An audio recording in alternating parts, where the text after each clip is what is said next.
Hello world. Welcome back to Agileonthetrail. I'm your host, Voices, and today is Wednesday, September 20th, making this day 173 on the trail. And that was my campsite. It was okay. I mean, I'm not gonna say it was the best sleep, and it wasn't definitely the worst sleep. I mean, you can't complain that I'm like right along the lake. 2 days of Nero. Near zero. 4.3 miles to the main highway. And then, well, either I get the hitch in or I get the free shuttle to Shaw's Hostel. And I'm going to stay there for the day. I have a private room reserved for the night. And then tomorrow we start the 100-mile wilderness. The last obstacle to Katahdin. All right, let's get going this morning. Happy hump day, everybody. Yeah, I know it's a Nero, but you get the green tunnel and a footbridge. Hey, I just thought, well, one of my lessons learned from yesterday, besides, having a little water fun, some sketch water crossings, crossing rivers, is how to pack my backpack, specifically for those type of water crossings. Up to this point, 172 days, as of yesterday, the way I was packing my pack was fine. I was, in complete rainstorm, soaked through and everything else, and everything that I wanted dry in my backpack stayed dry. It's a whole nother thing when your backpack gets submerged in water, in a raging river, twice. Actually, 3 times. But who's counting? I am. Well, yeah, I had to make some adjustments. Some things did get wet. My sleeping bag got a little damp, not wet, but it got more damp than I wanted it to. The dry sack I have is really, one, it's a very old design, and it works, but there are better ones out there in the market. So to prevent that in the future, because there are going to be some more water crossings in the 100-mile wilderness, I was looking at that. To help prevent that, I had an extra garbage bag, 13-gallon garbage bag. I wrapped it in that as well. So hopefully that will protect it. Also, some of the things I had stored on the outside of my pouch, or on the outside pouch, well, I got a little too waterlogged for my taste. And I lost a water bottle. Wasn't crying over the water bottle. Crying over the green Dr. N's cap that I've had since Virginia. Dang it. It's going to be one of my mementos. So when doing water crossings, take everything on the outside pouch. Put it on the inside. Yeah. Other than that, because I have a 2 mil contractor trash bag as my backpack liner on the inside, and pretty much everything else wrapped in that trash bag and in its own trash bag. My camp clothes were in a 13-gallon trash bag. My puffies in a 13-gallon trash bag.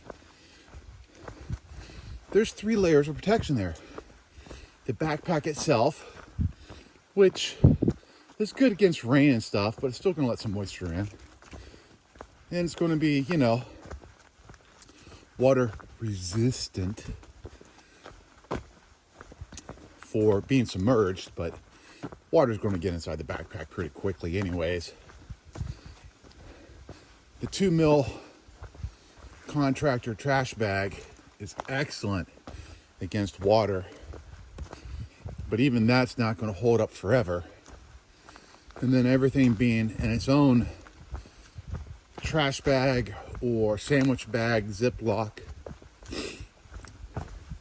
You know, for the amount of time I spent in the rivers yesterday, a lot of my gear stayed dry. I mean, a lot of it stayed pretty dry. Had to make some adjustments, but still pretty dry. And as an added bonus, because of all the waterproofing, my backpack acted like a flotation device. I just, on top of the fact I have two thermal pads, foam pads on the top of it, it basically acted as a flotation device. I just rode on my back and basically was able to drift down the river and swim, which is good. Anyways, that's my random thoughts. I had it well enough for the rain. I just didn't have it well enough to be submerged. But 172 days into the trail, and I'm still learning things about backpacking. Notice I said backpacking. I'm hiking the Appalachian Trail now. Hiking doesn't necessarily mean you have to have a backpack on. Yeah, it's my soapbox. I'll die on it. All right, I hope you guys are having a great Wednesday, hump day. And I'll check back with you, hopefully when I'm at Shaw's. And here's the view from Buck Hill. I'm 2 miles away from my road crossing to get to Shaw's.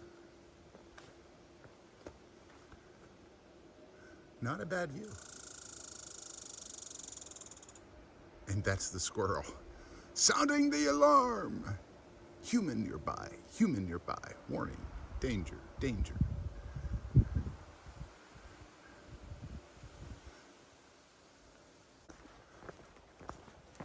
All right, I'm almost to the road. I just passed a hiker going the other way. He's hiking by himself.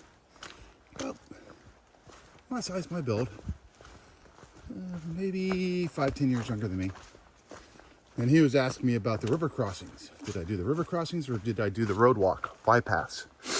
And I told him I did the river crossings, and he asked me how it was. And I told him the first one, we all got swept away. We all had to swim for shore and got swept down 100, 150 yards downstream.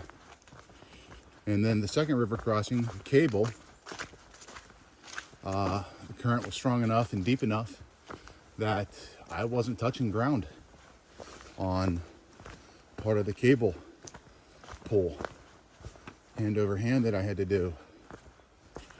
And while the water probably has receded quite a bit, it's probably still a very tough challenge to cross on both. And he made the wise decision to do the high water reroute, the road walk instead. And I told him, I said, I don't blame him. I don't blame him one bit.